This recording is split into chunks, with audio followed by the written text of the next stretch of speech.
this more or less happened to you pre-pandemic, and I find that so curious that you're curious about your own story in a way, and reframing it, reshaping it, revisiting it. But your process is actually quite fascinating. It's like you quasi-record your life. Yes. Almost like I was trying to think of other people that might be doing the same thing. The only person I can think of is Miranda July to an extent. Yes, yes. So where does this fascination occur chez vous, within you, about reanalyzing time? Is it you can't afford to see a shrink, or like where does that come from? I think it's that what you told just before about the narrative, the control. Yes. It's about controlling time. I think it's like an obsession, and as I'm very anxious about time and death, I think it's make me feel good when I feel like I'm controlling my past, my future, and I can do something about it. But I know I can't, in fact, in reality. But I think there is something like that, like the reconstitution. Yes. And something like against the death. As much as I want to put you in a box, their films are very different from one another. Is there also a sense that there's a practicality, there's an economy in your shorthand that allows you to quickly make this idea into a film in a rather rapid succession? Yeah, but I began to write this movie in 2016. Yeah, 2016. 2016, so it's a long time ago. Yes. And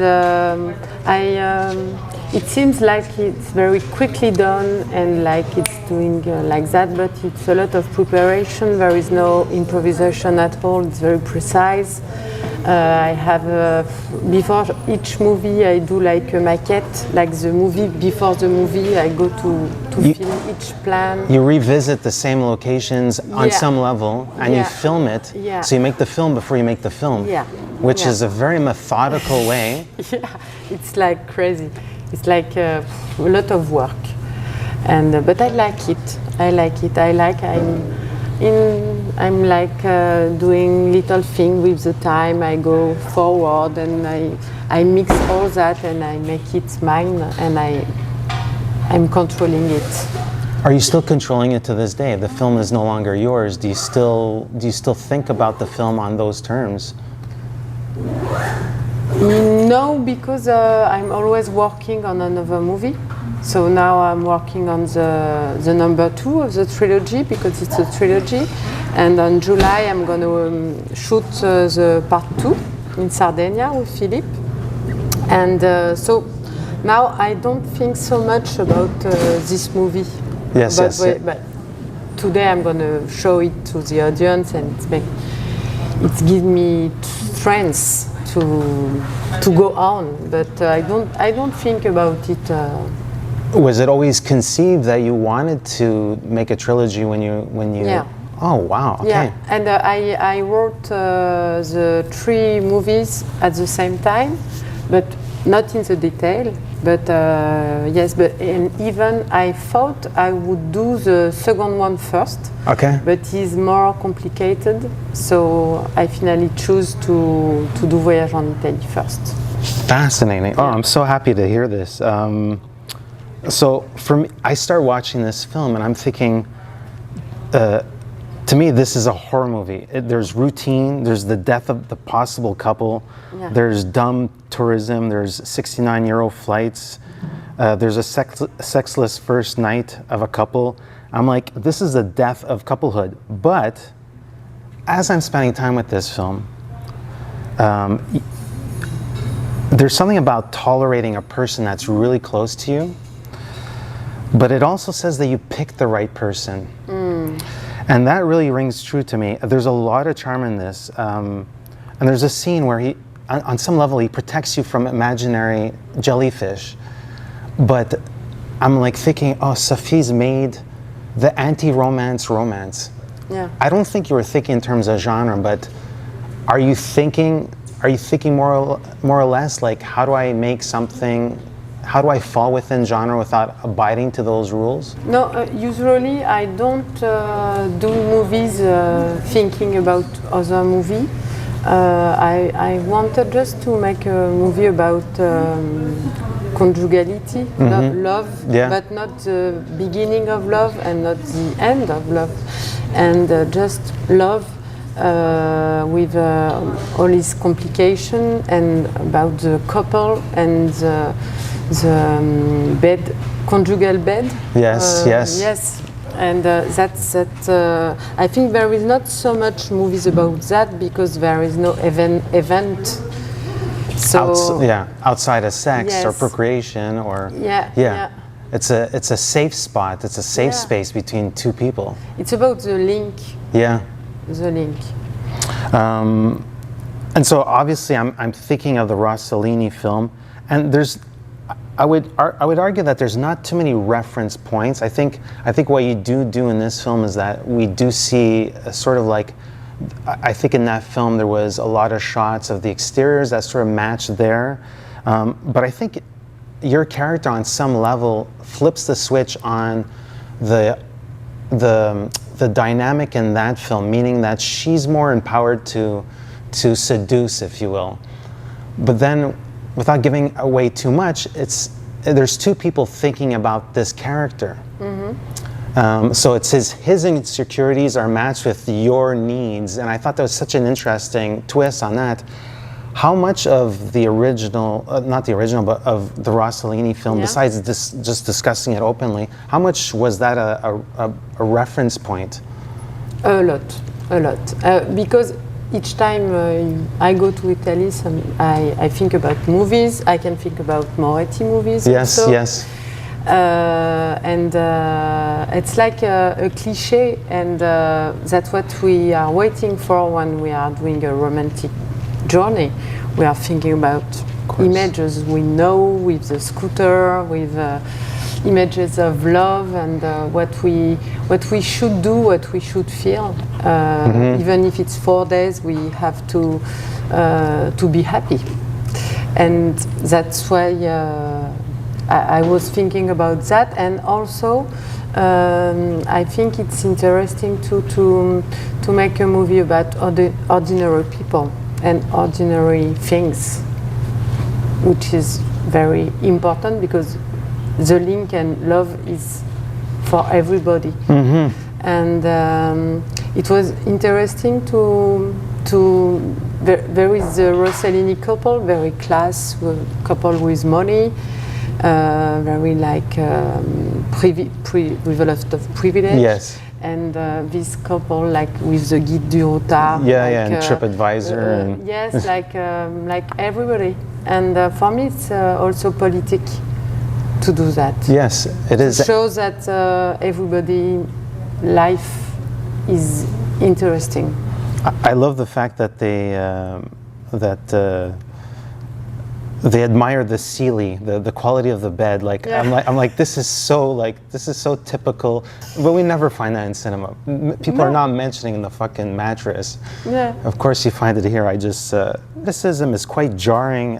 It almost reminds me of Dogma 95, home like VHS video camera. There are zooms in it. It's very, very deliberate on your choice. What it told me is this is a cinema of economy, but it's a cinema of truth. That's what I got from the way that you framed it. I just wanted to get a sense of those perimeters. How early in the process, as you're writing it, how early in the process did you decide on the look of the film? Yeah. When I do the maquette, when I do this first movie, usually I don't play in it. It's my assistant who play me or Philippe, and I take the camera, so I can make research about the plan and about the zoom and all that. And after, when I make the editing of the movie, of the maquette, I make a storyboard Okay. And the operator have to do the same. That's awesome. So Philippe Katerine, outside French-speaking nations, I don't think nobody knows him, and I accidentally fell upon his music videos. And when I saw them, like, this is prior to his acting work, I said, and he had quite a following back then, he still has a huge following today, but he's such a special creature, and it's hard to put him in a box. Like, I can't relate to his music, but it means the world to so many people. So you were obviously aware of this guy's persona as a musician, and obviously touched on a couple of film roles, whatnot. So how did you make the link between him wanting to cast him, but what was your rapport with him before you actually met him? Yeah, but I was a big fan since a long time, since he began. Yes. And of his music. And when I thought about him, about playing, he didn't play so much in the movie because he make the Grand Bain. He had a César for that. Yes, yes, Le Grand Bain. But it was after I met him. Okay. I met him in 2016. Yeah, 2016. And I said to him, he loves a lot les coquillettes. Yes. And so he said, me too. He said, okay, we can meet. And I said, do you want to play in my movie? He said yes. And after I do Énorme. Yes. And after I call him back and I say, okay, so let's do it. Yeah. Yeah. And but I felt I love him because I can feel we have the same sensibility. Yeah. And I knew that he would understand everything of the world, all these worlds who are very ordinary world, but there is a lot of layers. Yes. And he's so clever. He's so that when he says things, he expresses more the particularity of all this banal conversation, you know, like when, I don't know, he said a lot of things like bruschetta in Italian we say cute, but it's very difficult to translate, but in French there is a lot of sexual innuendos, yeah. And I think he's very subtle. Yes. And he's a poet, in fact.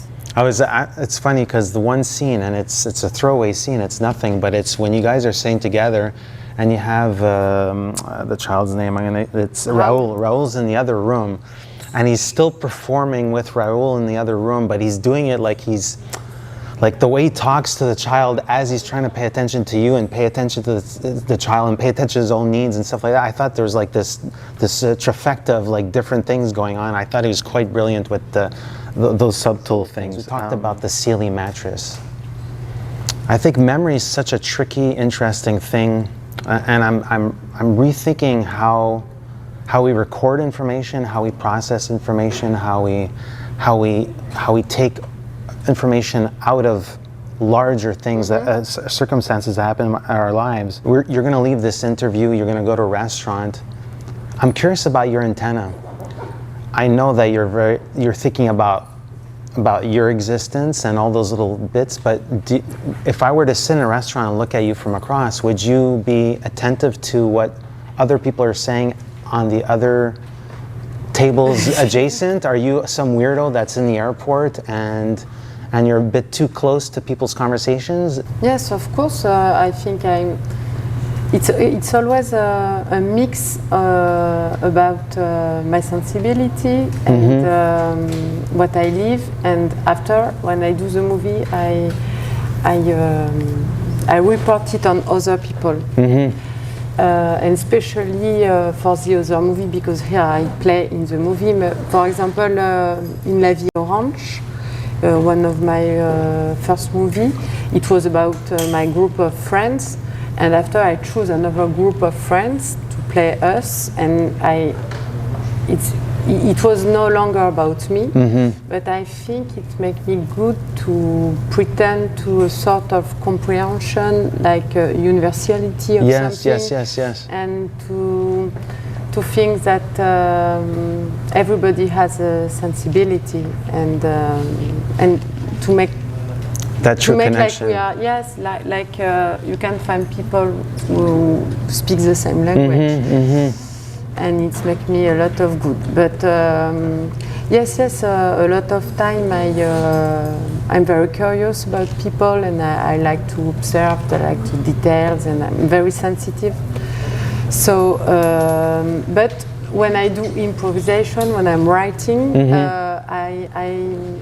I always make like improvisation who are commanded, like prepared about a subject, and I'm not now recording people in their documentary life. I hear you. Yeah. How difficult was it to work with your lead actress in this film? With the lead actress in this film. But I say that joking. Editing was complicated. Oh yeah, no, I hate hearing myself. Because I edit the movie myself. Oh. And I was fed up to see me. But from what I gather, is because you are working with non-actors, and the fact that you are pulling double duty, you are directing and acting, I think it's perhaps your superpower where you're able to sort of like harness and I want to say fully control a scene with all these variables that you can't really control. I mean, the people might learn their lines, but essentially being in front of the camera perhaps allows you that extra.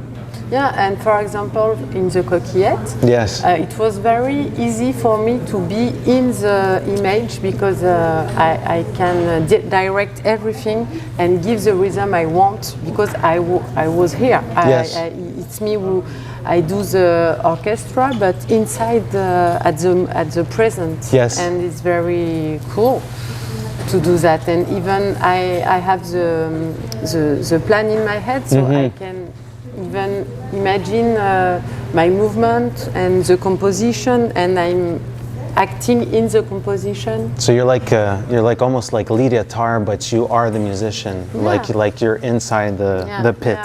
Yeah. I think it's more easy. Well, I'm just so happy there's a part 2 and 3. I didn't read this anywhere. Has this been made public? Is it, you don't know? Financing bodies and stuff like that? I'm looking for financement because this part is very, very experimental. And I hear you. It's a little bit, it's about the children. Yes. We are living in holidays, but with the children, and they have 3 and 9 years old. Yes. So for me, it's my more ambitious movie because I'm going to try to film that link. And I have a daughter, she has 17, and so it's like almost 20 years that children are my life, really, more than movie, more than anything. And I never try to film them, and I think it's the thing the more important in my life, and it's so beautiful. Well, thank you for your cinema, your chatty cinema. I look forward to seeing the film that you made prior to this. I think you are an original voice out there in this sea of voices, and I'm so I love your sensibility. I love your sense of humor, and I can't wait to revisit. I mean, they say never film with animals or kids, so more power to you. And I hope you find your Italian producer that's going to come in with a whole bunch of euros and stuff like that. So just good luck with putting parts 2 and 3 together, which are already in the works to some degree. So merci pour ton cinéma. Thank you for your time. I appreciate it. Thank you for all you said. It makes me strength. Let's go. We got this. Go on. We got this.